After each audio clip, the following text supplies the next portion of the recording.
Hi, I'm Tiffany and this is Lily. So we work here at the main clinic and we're just going to give you a little intro about how to use the Thermix. So the first one that we're going to use is the shoulder garment. It looks like this. The easiest way to put it on is to Velcro this cuff and then tell them to put their wrist through the garment and then give them a hug. Lift up your other arm. And then wrap this around their chest. This one goes up and under, and then you can adjust this strap if needed depending on their size. And then the hose piece goes in this and then it inflates. So that's the shoulder, and all garments can go on either side of the body.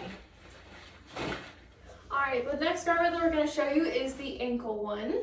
So it looks like this. Trick of the trade is the label goes up top towards their head, so then you just slide it on like so, and then hook the top of the foot first, and then this one goes around, and then you just clip the hose into this piece.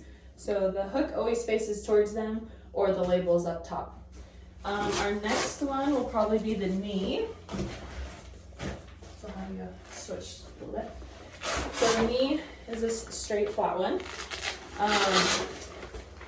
So then I just have them lift up and then relax your leg and then Velcro. And then you're on the knee. The hook is down towards their ankle, and then you just click the hose and you're good to go. Depending on how tight the patient wants this to be, it can be as tight or as loose as they want. And the final one is the lower back. It's this wide strap, kind of looks like a lifting belt. The easiest way I've found is to have them lay down and then bridge up and slide this under, then relax. And then I ask them to see if that's where they want it, because when they sit up and put it on and then lay down, it generally moves around. So then I just reached over and strap them in, and then generally the hose hook is facing towards their feet, depending on which way you put it on.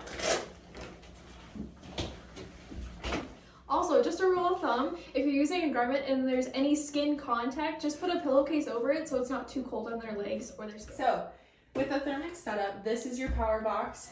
Obviously this one goes into, the back cord goes into the Thermix back here. This piece of the cord goes into the wall, and then it will just turn on automatically. This is what I call the seat belt. This is your hose that goes to the patient, whatever garment they're using. I call this the little end of your seatbelt and the big end of your seatbelt. Big end goes into the Thermix. We've learned to leave this connected because it begins to get a little tough to click in and out. So just leave this connected, and then this part goes onto the garment, whatever you're using. Always put the garment on first and then click this in. It's way easier. Also, another rule of thumb is this has a little red sticker right here. So what you're going to do with your seatbelt is you're going to match red with red, and they click on just like that. Alright, so for the actual settings, we're actually going to start with program treatment. So we have a couple different settings that you can see. So this acute injury is one we use most often, is about 34 degrees, medium compression, but for 20 minutes.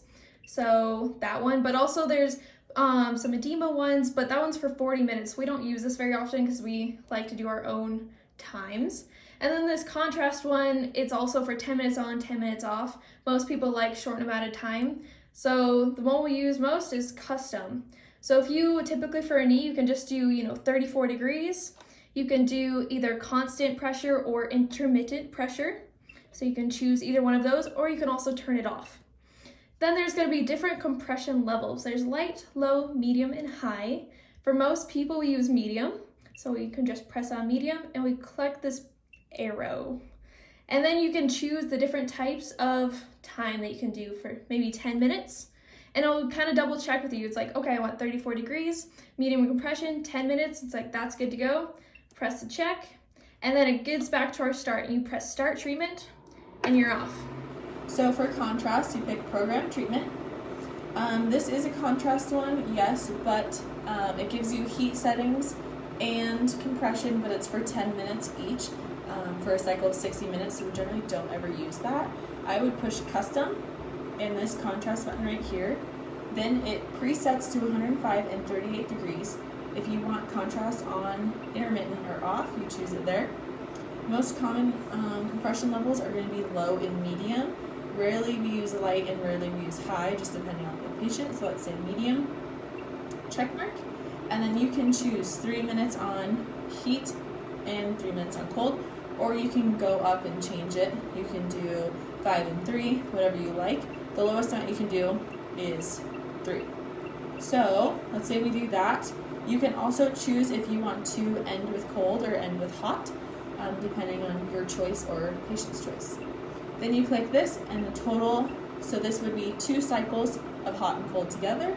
Check mark, again you can review, don't worry about these 2 boxes, check mark, and then you have to push start treatment here, and then it will tell you how much time is left, what cycle they're on, and then how much total. Another common thing is PTs want certain temperatures, because with the contrast setting it comes with 105 and 38. That's preset, we can't change that. If you want 34 and 110 per se, you would have to start with one or the other, pick your compression type, set custom time, and let's say we go for 5 minutes. Then you run the treatment. Once your 5 minutes is up, you have to come back, try again, change your setting, and do another 5. So if you want a specific time for treatment on contrast, you will have to. Alright, so next we're going to talk about what actually makes your coolant run in the Thermix. So we've got this bottle right here that says Thermix on it. And so whenever you need to refill this, you're going to fill it up to this line with this 91% alcohol. So you're going to fill it to that line right at the bottom, and then the rest you're going to fill with just regular water. Kind of give it a good shake.